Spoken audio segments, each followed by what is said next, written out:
F'diskussjoni ma' numru ta' adolescenti żgħażagħ u tfal, flimkien ma' adulti intiżi fuq temi differenti, il-Prim Ministru mexxej Laburista Roberta Bela ħabbar li l-iskema tal-gyms bla ħlas ippreżentata anke fil-budget għal din is-sena se jkollha bidla biex dawk iż-żgħażagħ li gawdew mill-inizjattiva s-sena l-oħra imma għadhom jaqgħu fl-etajiet ta' bejn is-16 u l-21 sena.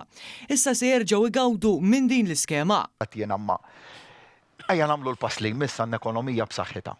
Tippermettilna nibqgħu ninvestu fiż-żgħażagħ u fl-attività fiżika. Mela nagħmlu l-pass li jmiss. U llum bi pjaċir ngħid li dak iż-żgħażagħ li kienu kwalifikaw mill-ewwel skema, ġifier dak li kellhom minn 18 għal 20. U llum għadhom f'dik l-age bracket ta' bejn 16 u 21 sena se jkunu jistgħu jerġgħu jikkwalifikaw għal din l-iskema u jieħdu allura t-tieni 6 xhur gym membership xejn. Brabta mal-isport il-Prim Ministru elenka diversi investimenti maġġuri li wettaq dan il-Gvern sabiex aktar nies jipparteċipaw f'ħajja aktar sportiva b'attività fiżika. Fost dawk li semma Dr. Bela hemm il-proġett ta' training grounds ta' taqali tal-ogħla livell. Għamel referenza wkoll għal motorsports fejn qal li permezz tal-investiment tal-Gvern Malta qed tibrilla f'dan il-qasam sportiv. Għal kif dak li kien wieħed il-Gvern li kun hemm trakka tal-karozzi f'Ħalfar sa ssir realtà. No, pjaċir immur nara trakka ta' Ħalfar bħalissa x-xogħol verament miexi, ġifieri għal min qatt kellu xi dubju li t-trakka ma ħnissa wasluha, imur jara u miexi ħarab ix-xogħol. Għamel referenza wkoll għaċ-ċentru sportiv il-ġdid fil-Marsa li ġie inawgurat ftit tal-ġimgħat ilu u qal li din il-faċilità għandha lan li tagħti spazju għal sport li tradizzjonalment ma kienx wieħed popolari.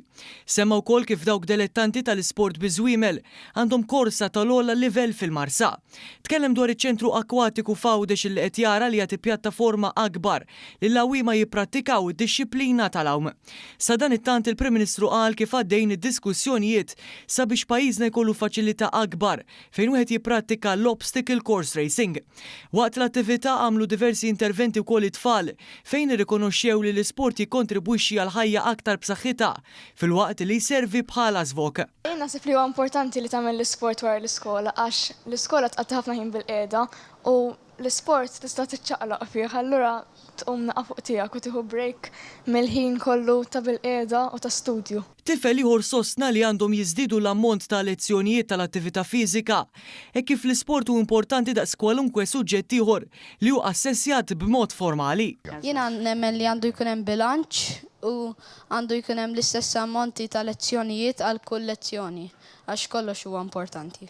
Waqt l-istess diskussjoni tkellem l-atleta professjonali u llum coach tal-atletika Mario Bonello li qal li llum il-kurrikulum fl-iskejjel għandu jkun aktar inklusiv dan ir-rigward u jpoġġi l-isport bħala obbligu akbar. Il-kultura llum tista' ngħid verament imxejna ħafna l-qudiem u llum mhux tal-li ma narawx ħela ta' ħin tal-li nsibu l-problematika x'nibdew ngħidu kif ħallaħqu għax nixtiequ vera nagħmluh. Għax kulħadd bħala xi ħaġa importanti. Ġifieri jiena naħseb minn fejn tlaqna għal fejn qegħdin illum qabża enormi. Suġġett ieħor li ġie trattat waqt din id-diskussjoni u dak tal-midja soċjali fejn ġie aċċennat li hija għodda importanti iżda jekk użata ħażina tista' twassal għal problemi serji. Daniela Farrugia Kamwan, psikoterapista, qalet li m'għandhomx jiġu imposti restrizzjonijiet mingħajr l-edukazzjoni neċessarja. Ma dan Dr. Bela żied jgħid li se jkunu qed jitħejjew aktar leġiżlazzjonijiet li jikkontrollaw id-deepfakes. Issa il-ġenituri llum qegħdin jużaw ħafna kontroll u l-kontroll mingħajr komunikazzjoni jsir qisu speċi ta' punishment. Mela jiena qed nipprova nikkontrolla fejn qed jidħlu tfal tiegħi u jekk min issa nikkomunika magħhom x'ħajgħidu tfal tiegħi jgħidu mamma mija ħadd ibdara, ma nistax nagħmel hekk, ħadd toħodli l-mobile, ħadd toħodli t-tablet. Jiġifieri li aħna bħala ġenituri nagħlmu tfal tagħna inħarsu lejn is-social media u nkunu kapaċi nkunu kritiċi.